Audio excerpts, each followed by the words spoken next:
Okay. Okay. Before we start, I have a request, not for the people in this room, but for people who are listening to this. I don't know who listens to the Mishlei shiurim, but it rarely happens. But I accidentally uploaded the wrong shiur to last week Thursday's shiur, and at least a dozen people clicked on it, and then only one person told me that it was wrong. And I appreciated the person telling me that. So if you ever find in any of my cases, and people here have done this before, but like if you find that I uploaded the wrong file, it's just very easy to like accidentally click on the wrong thing. So just let me know. So that's my my request. Okay, so this is Mishlei, and this is also kind of why I always say what we're doing in the very beginning. This is Mishlei 1514 part 1. Okay, day 1. All right, so Lev Navon Yavakesh Da'as. And then we got a Kri Ksiv here. So the ksiv is ופני ksilim yireh iveles, and the kri is ufi ksilim yireh iveles. Okay, so how do you translate this?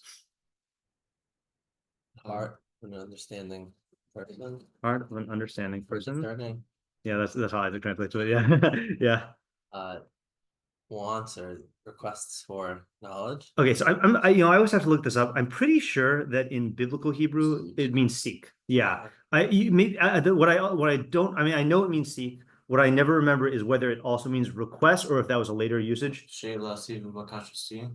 Right, that's a good point. Let's just see it here. I just want to see what the BDB says. Both could be. It's one and the other. I mean, it sounds seek. Like yeah, and seek to find, seek to secure, seek the face. Meaning number 4 is desire demand. And you could see how, at least according to this, how few it is. These usages are. Ask, request is a few more. So definitely, seek is the main thing. And yes, let's say seeks. Or I guess we'll seek knowledge. Okay. And face or mouth. Yeah. Okay. So we'll put this in the Kri Ksiv, and the face or the mouth should be the opposite order. Sure. It doesn't matter. I know. Actually, I like it this way better, because the reason why is because you see the word ufne, and then you have to change it to right. And the mouth of fools. Yirei velas. That's a difficult one, right? Shepherd. Yeah. So literally, will shepherd is one. I think there's another like possible translation. I think befriend, yeah. Will befriend, like we have to befriend folly, let's say. Okay, so that's what we got there. Targum Sadigaon, now in Al Torah, which I said last week. Leave Hana, that is a typo. I don't think it's, yeah, that's got to be a typo, right? It's got to be Lev Hanavon. What does yours say?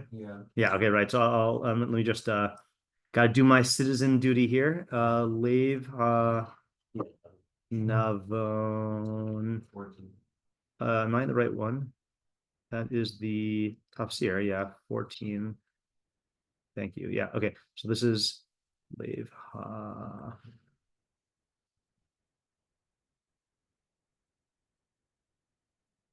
Navon.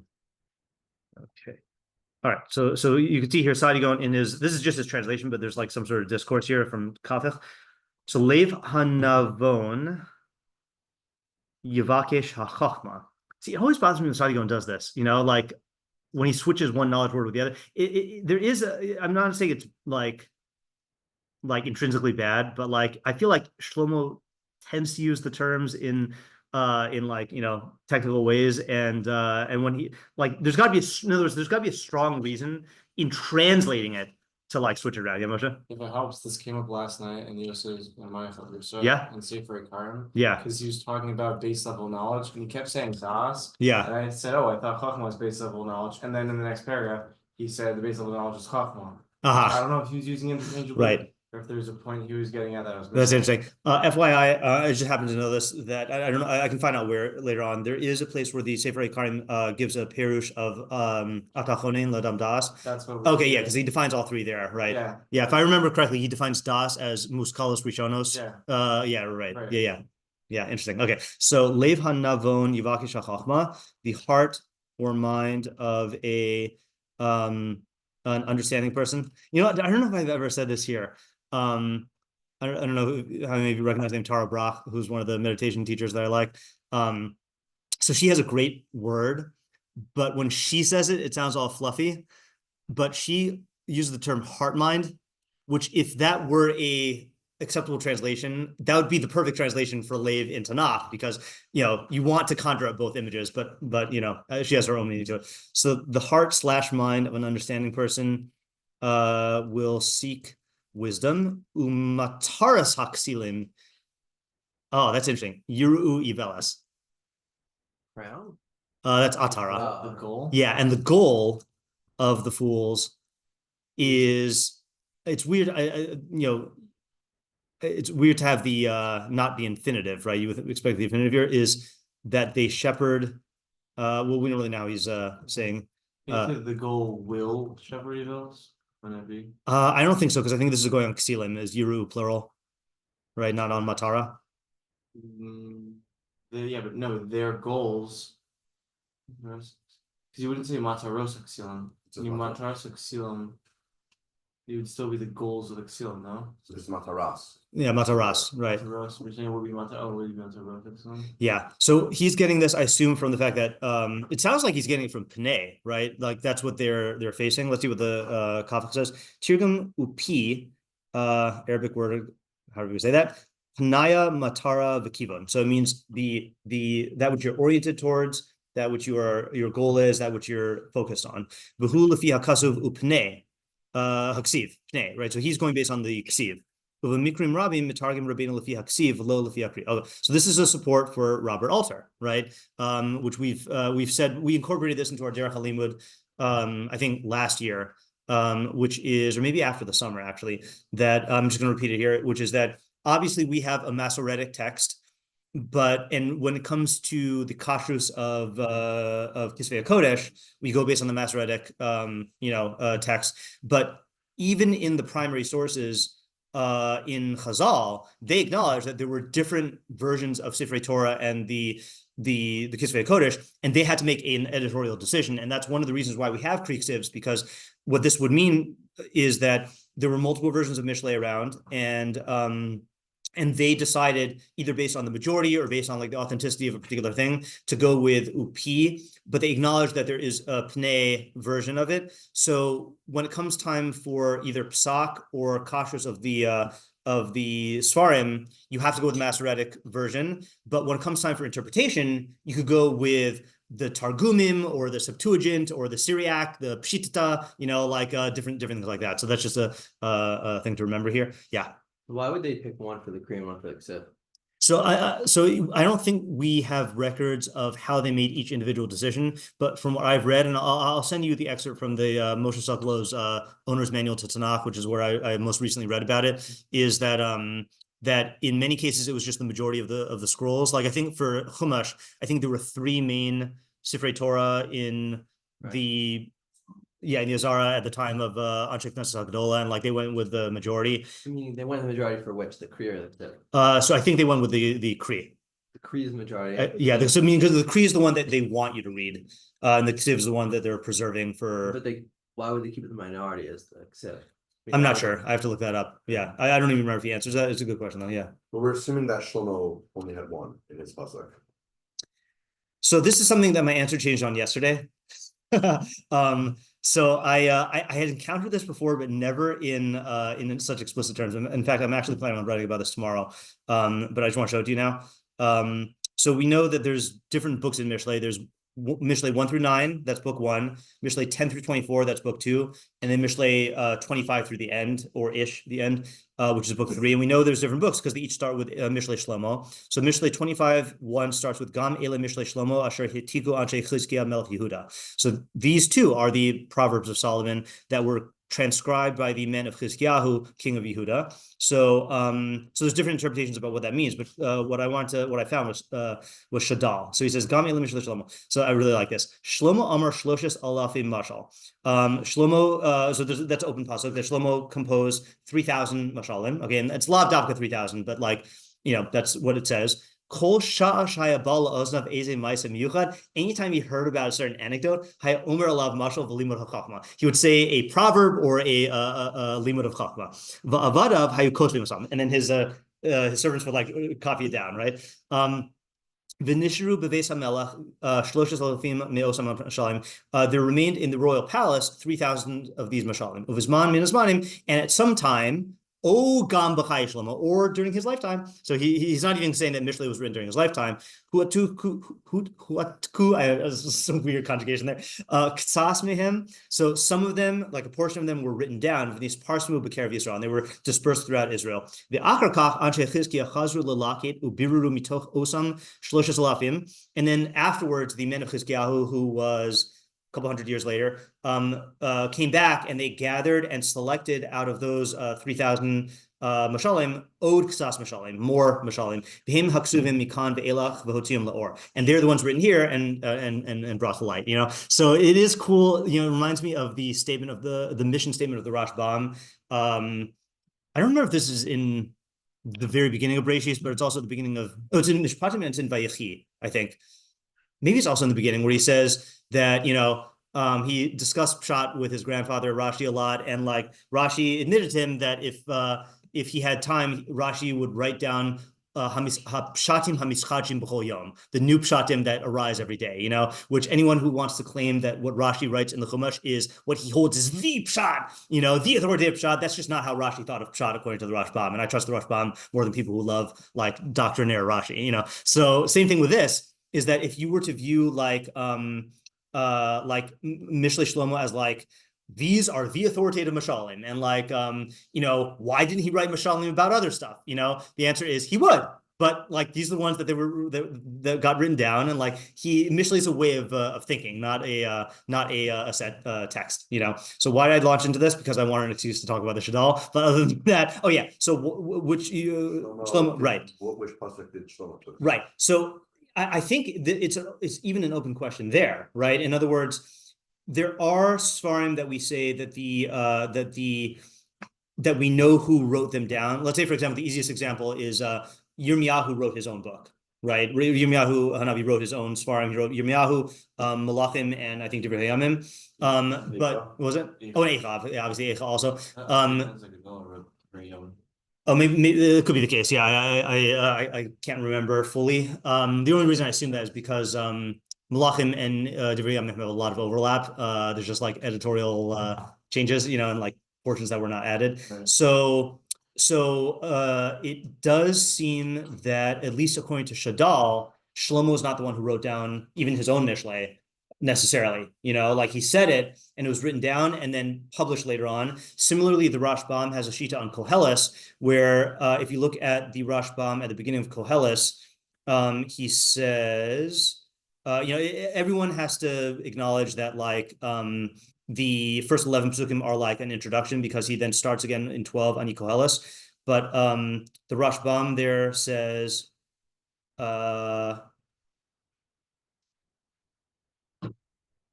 maybe it's not the Rashbam. Someone says that like the first 11 pasukim were not written by Shlomo Melech, and also the end of Koheles was not written by Shlomo Melech. So answers we don't know. We don't know like which one he intended.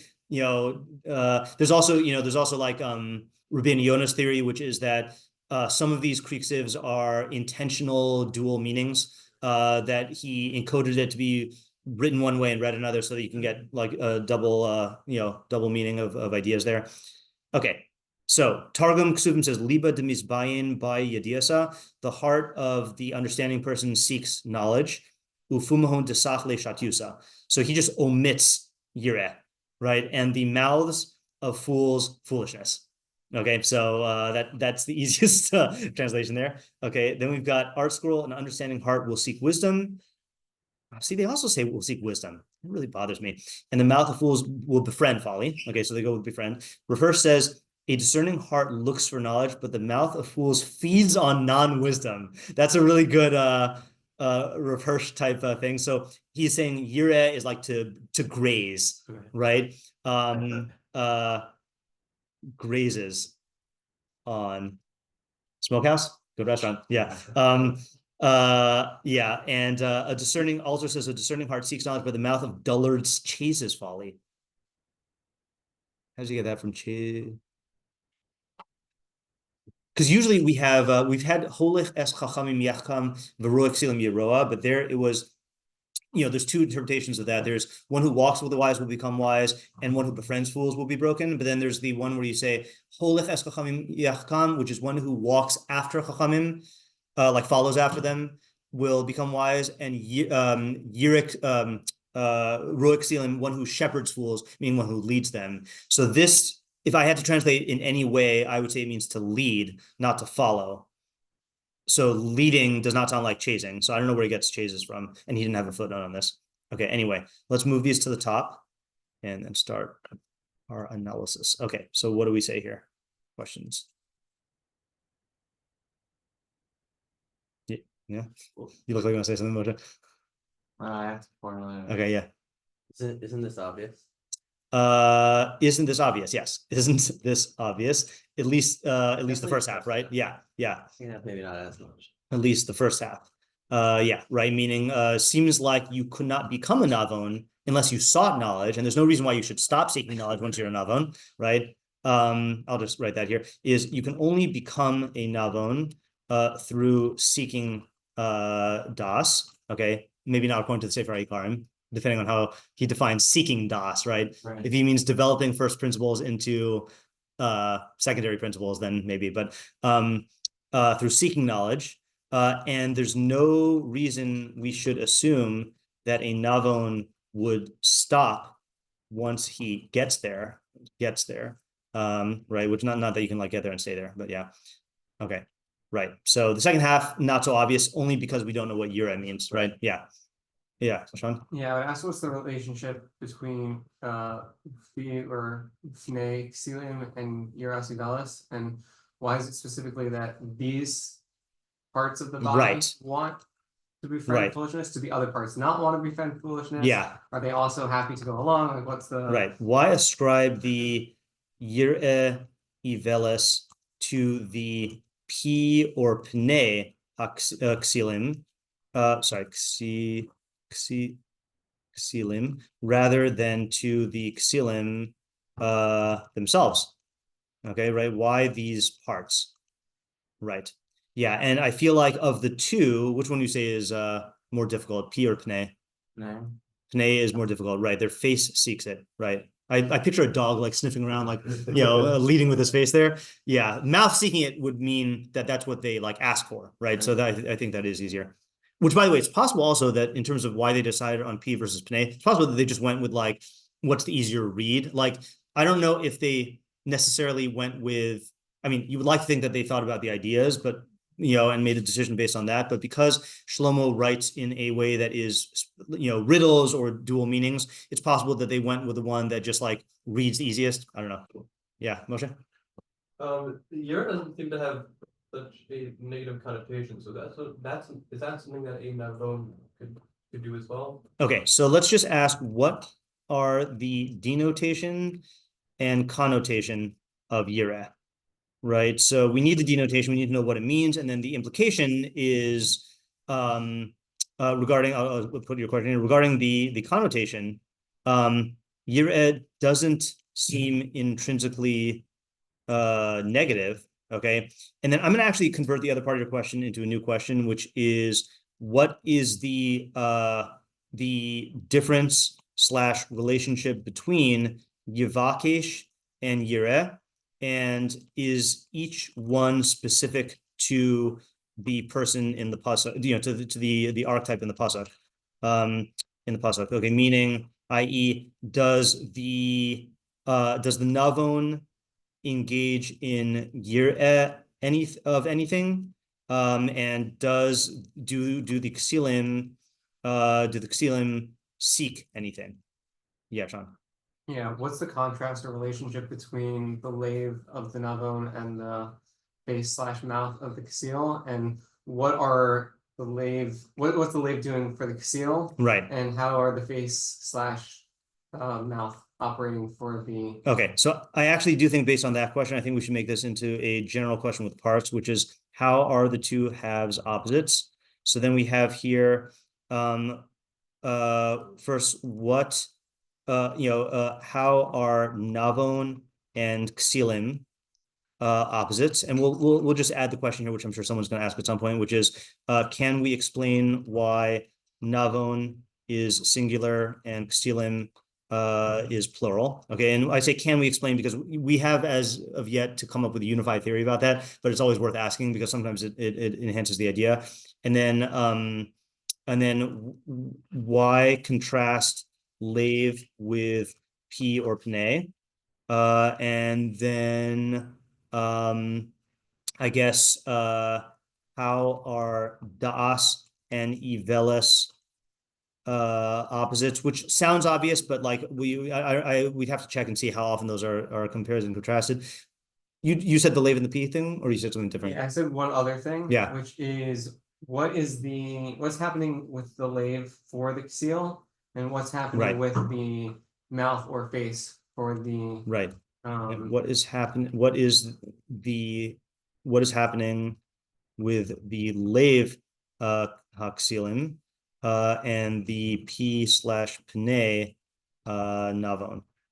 Yeah, Moshe Levin. I would thought that evalence is something intrinsic to chsilim. So this is saying that there's something there's something else intrinsic about the like chsilim, and they continue to be chsilim by doing evalence or by searching for evalence, or is it just saying that this is how chsilim are made by? Okay, so let's ask that also in a more general way, which is given the fact that ksilim are defined by their ivelis, what more do they want? Meaning like what is this saying about the relationship between the ksilim and the ivelis that they seek, right? That they seek. Is it yeah, I guess, yeah, keep it broad that way. Yeah. Yeah, David? Definition questions? Yes. What's lave navon in this context? Right. Lave navon on split down.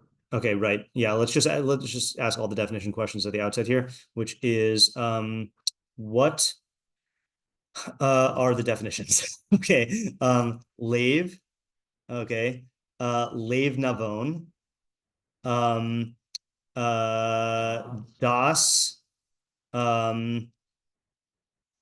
Ksil. Oh, I should say navon also, right? Navon. Oh, this is going to drive me crazy. Hold on. Oh no. Oh no. Oh no. Oh no. No. There. No. Okay. All right. We're going to type the whole thing again. Okay. Lave navon. Lave navon. Das. Ksil.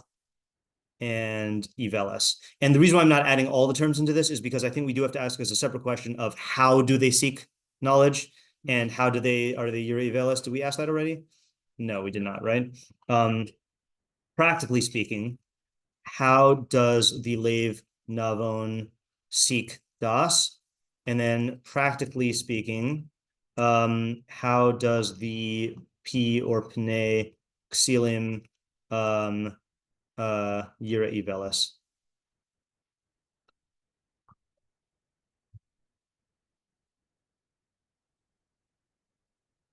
I think this deserves a so what question, right? Because it doesn't really spell out any consequences here. And it's not like you have to have a spell out the consequences, because clearly all of Mishlei talks about why das is good and ivelis is bad, but like, so what? What is the benefit in the first half and the detriment in the second half? Is our pasuk even making a statement about that? Or is it relying on all of the many psukim in Mishlei that discuss this?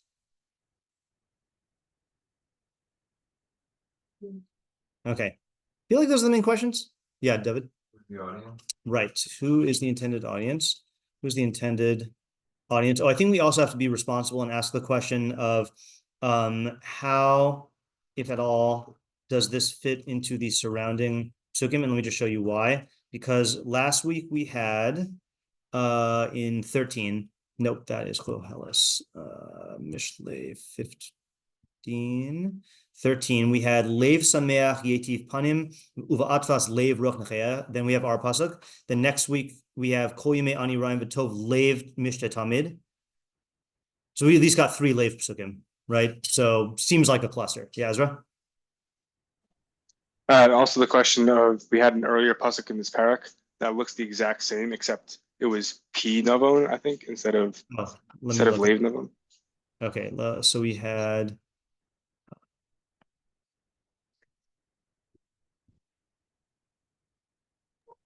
I think it's Bays I'm talking about. Oh, Lashon Chachamim Tetiv Das.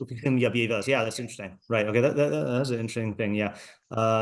Likewise, what do we make of the linguistic similarity? I guess linguistic and thematic, right? And thematic similarity between our pasuk and 15:2. Yeah, Ezra Fader. I have an idea. Okay, hold on then. Ezra Koppel, do you have another idea, or that's your hand from last time? No, okay. Okay, yeah, idea. So I want to say that it is obvious the relationship between a navon and das and ksilim and ibelas. But the chiddush of the pasuk is that a navon is the avakish das with his lave, and a ksil is yer ibelas with his p or connect. Okay. Meaning that one might think that a navon gets das either just because he's more naturally disposed towards it, or things like that, and same with the ksil, that he just becomes ksil and he has ibelas because he's disposed towards it, or even because he chooses that. Yeah. But rather it's saying when somebody uses his lave and chooses something, then he's going to be a navon who chooses das. Because once you use your lave and make that choice, you're going to choose das. And if you just, I guess I see the connotation of yira as sort of like, you just sort of like, it happens accidentally almost, you just see whatever you happen to see and go towards it and you graze on it. And like when it's like snacking on it, like he snacks on I don't know if it's true. This image is like I see like random like sheep like whatever going where yeah, right. right. Right. It's like not a specific choice, but it's just like what's there. Yeah. So that's what the ksil is doing, and that's why he's going to go towards Ibal. Okay, that's a good question. All right, let me try writing this in words here. So you have yes, it's obvious that the navon wants knowledge and the ksilim want ivelis, but the chiddush is in the cause of them getting it, right? Which is sure. So specifically, okay, the navon. So you're saying lave is referring to like choice? Yeah, to the mind. Yeah, the navon chooses das as a value judgment that dictates his like priorities, right? And therefore he will seek it out. In other words, don't ascribe this to some innate quality, and also don't assume that it'll happen automatically, right? Right. Automatically. Likewise, it would be a mistake to assume that the ksil is just innately foolishness seeking, or that he consciously chose it. Rather, he grazes on it, meaning that it's since it's there, he'll consume it, right? Yeah. And maybe just to clarify or take it one step further, it could be he's telling you that if you want, all you need to do to become a navon and seek das is use your lave and decide what's to be mavakish. And once somebody does that, they're going to be a navon and mavakish das.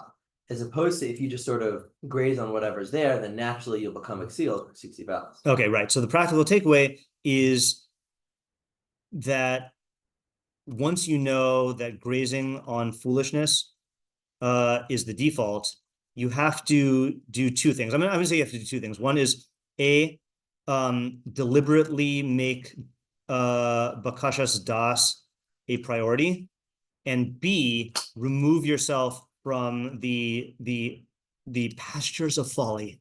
Okay, right? In other words, because if it's there, you'll snack on it. Okay, I just want to give a practical example really quickly here. Slash announcement also.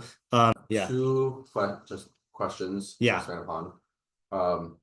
First one is, do you have any difference in the idea for the second half if you learn P versus ופני? No, good question. Okay, so I'm going to put this Or question. this question. Yeah, here is is there a difference between P or ופני in ופני in this interpretation? And then second one. And is there a reason for the specificity of navon as opposed to chacham? Good question. Is there a? We didn't actually ask that in our thing here. We should also ask that. Yeah. Ksil I feel like is the easy one, right? But is there a? Let's put it this way: is this specific to a navon, or is this true of any like knowledge-y archetype? But best exemplified in a navon. Yeah, you have an answer or a different point? There's another point, maybe to try to clarify. Yeah. I'm not sure if I made this clear already, Sure. but I think it's also telling you we don't need to tell a person to be mevakesh das. Yeah. All we need to tell him is to use his lave to decide what to be mevakesh, and naturally he's going to be mevakesh das. Okay. And we don't need to tell a person if you're yir'ah, like you'll come to Yivelis. Just naturally, if you're yir'ah and you just follow whatever's there, then you will come to Yivelis.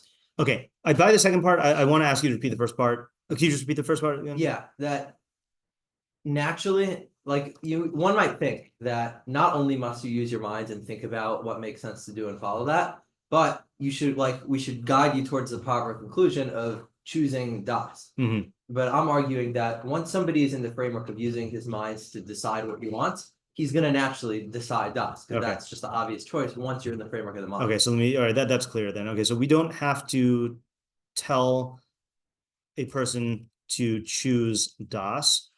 Once they're in the framework of the mind, which presumably will happen even before they become a navon, then they'll automatically seek das. Right. And then similarly, I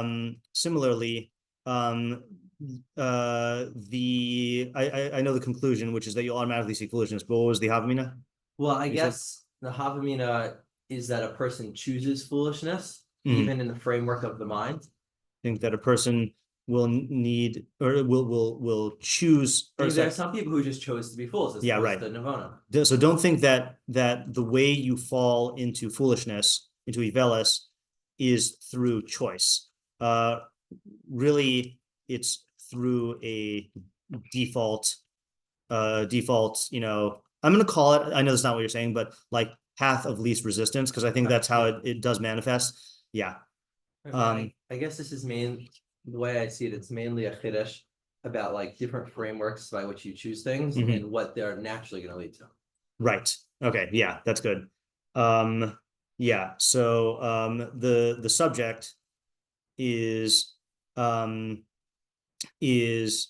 how the framework you embrace will naturally lead to a to one end or the other. I want to just mention as I don't know if this is an answer to Moshe's question of this is why it says navon, or if this supports the thing that it doesn't matter, which is that I'm thinking about the distinction between the chacham and a navon that I always quote in Rashi I'll just quote it again. The money changers, yeah. In one, I always have to ask what is 113, 113, yeah.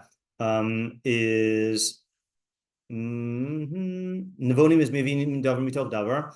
Zohi sheshal Arios es Rabbi Yossi. So this is what Arios asked Rabbi Yossi. Ma bein chachamim lenevonim. What's the difference between chachamim and nevonim? Chacham dam l'shulchani ashir. A chacham is compared to a rich money changer who sits at a table.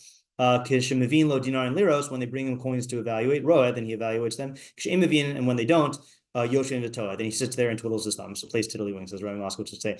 Navon, but a Navon is Doma the Shulchani Tagar. He is comparable to a merchant money changer. Kishmavin liras, when they bring him coins, Roa, then he'll do that work. Kshain Mavim, when they don't, Hu Machazra maybe, then he'll go out and seek it himself. So my working understanding of that is a Chacham is a dependent learner and a Navon is an independent learner. So Chacham, so of course he's going to seek it when there is a source there, but he's not really capable of like finding new ideas and insights on his own. So he's just dependent on someone being there for him. Whereas a Navon can go out and like generate new knowledge. Yeah, Sean? I have a new approach. Sure. You have a new? Also do. Okay, fine. So let's go with Sean first. Okay, Yeah. so I don't fully know where to take this yet. But Yeah. I want to focus on the second half and specifically translating Yira as friending. Okay. So then the question is, why is it the face or the mouth? And I'm taking kind of both of them. Yeah. That I think the only thing that a seal can have or utilize that if you're not operating within a realm of Chachma, Yeah. then it should just looks and how well you sound to other people, and that's what's going to attract people to you. Yeah. And so ultimately, the people who are swayed by that type of interaction are going to be the people who don't really have any substance to them. And so ultimately, you're going to have people who like you, who are surrounding you, but really aren't providing any benefit to you. And that's the nature of the seal. Whereas the Navon, he's a Yivach Ishas. He like is able to go past the superficial of what like a person who looks attractive or sounds attractive, and they're actually able to seek out Das. And so the people that they're able to connect to and relate to are actually going to provide them information and stuff that's going to help them. Okay, good. Better. And seek Das from people irrespective of their appearances and the way they talk. Yeah. All right, that's good. Yeah. Is it hard in this approach, since we're learning Das and Iveles, to refer to people? Like B'nai Das, B'nai Iveles? That's So it's funny, that might be our bridge to the not to the other Lev Psukim, but to the previous Psukim. I wonder if this is still part of the Tochacha cluster, right? Oh, I'm not in. Yeah, that's a different kind of Tochacha. Saber Dwarf. 15. Right, that what was the most recent Tochacha? I was like, oh, in 12, right? Lo ye'ahav le'tzochech lo el chacham lo yelech, right? So, yeah, I mean, we had a lot of these things here. In other words, I guess what I'm suggesting to answer your question is that maybe if this pasuk were stated in a vacuum, then he'd formulate it differently in terms of like kind of like the pasuk I quoted earlier, holech es chachamim yachkam, like with emphasis on the people.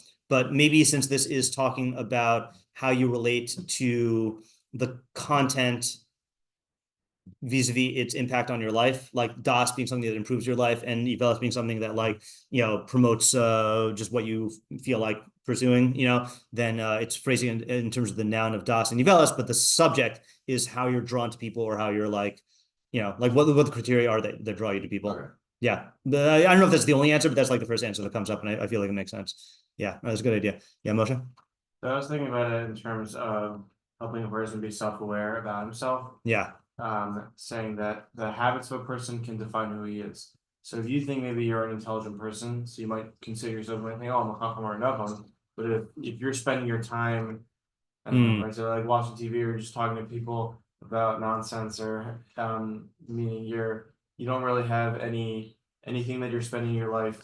You have no goals. Yeah. And you probably aren't a navon or a chacham, even though you might be naturally intelligent. Yeah. Whereas someone who's a navon is someone who, right, is like the merchant is always spending their time seeking das and seeking wisdom. So even though you might have a natural ability, it's really how you spend your time. Okay. Really would define you as a kseel or a navon. All right, I like that. So let me actually, there's a question that we didn't raise here, which is does each half define the navon and kseel? Or are these attributes of them? All right. So Moshe is saying that this is giving you a diagnostic self-knowledge tool, right? you may fancy yourself a navon, but if you spend your time and energy yire iveles, okay, and I'm gonna say either be hanging out with fools or grazing on foolishness, and I think it works for both. Then you are not indeed a navon, and will only continue to deteriorate. And likewise, you may not consider yourself a navon, okay, but if you spend your time and energy seeking knowledge, then you are a navon. Actually, that's a little bit too strong. You will become a navon, okay? Because I don't think you are a navon. The reason why I said you are a navon is because I associated to my let's see if I have this here. Avos 4:1 Toras Chaim. My favorite Rabbeinu Yonah in Pirkei Avos, I think, is Ezehu Chacham Halomin Mikol Adam. Now, obviously, what we're about to read requires a lot of learning. Like we have to analyze it, but I think the value of reading it itself is useful. Is Amru Chachmei Ha'umas Ha'olam. So the non-Jewish sages say, Ki ha'yodea es ha'chachmos, if you know wisdoms, if you don't love chachma, then you're not a chacham. And footnote here kindly says, L'fi chacham lechuna ha'chacham etel umas olam philosoph. Perusha ohev chachma, right? So the umas olam call it a philosopher, which is philo and sophos, right? Or philosophia. I always forget, whatever. So lover of knowledge. V'halo tipesh who achash eno ohev chachma, isn't he foolish because he doesn't love chachma? Okay, this is the weird ki hi hadas, because it is the knowledge. Okay, whatever that means. Acha ohev elsa misave elaha. This is the part I was thinking of. Someone who loves it and yearns for it. Even if he doesn't know anything, nikra chacham. He is called a chacham. Because in any event, he will attain chachma since his delight and his desire are in it. Okay, and then he goes into another thing. So I think that's like a good application of that. Yeah, this one I think is subject to the question of why not chacham. Like why go all the way to navon, which again, you see that not everyone cares about like that distinction, but it's a valid question. I was going to say that Rabbeinu is a little circular because he's quoting Chacham Umas Olam to prove the point about is it Chacham Halom Mikol Adam. It's a good kind of circular though, right? Yeah, it's good. He's assuming the conclusion. But he's assuming, yeah, he's assuming. Yeah. It's like I said, it needs analysis. Yeah, David. One other thing also, not one advantage practical application. Yeah. I think better than what Sean has been saying. If a situation were to arise and you need want to ask people for their advice, their help, knowing what type of person that you're going to, whether or not you're going to them because like maybe like a path of least resistance type of thing or whatever reason to be going, know who that person is and then which direction they're going to be pointing you toward. That it's not just like, oh, I'll ask anybody, I'll ask the best looking person, whoever that is. But knowing who you're going to for advice, and that's something to be cognizant of. All right, be cognizant of this when seeking guidance from people. Yeah. I want to say, just before we stop, a takeaway here is or not takeaway is I think the Havamina is that these qualities are something that can exist or persevere like intrinsically, but the takeaway is that you are what you practice.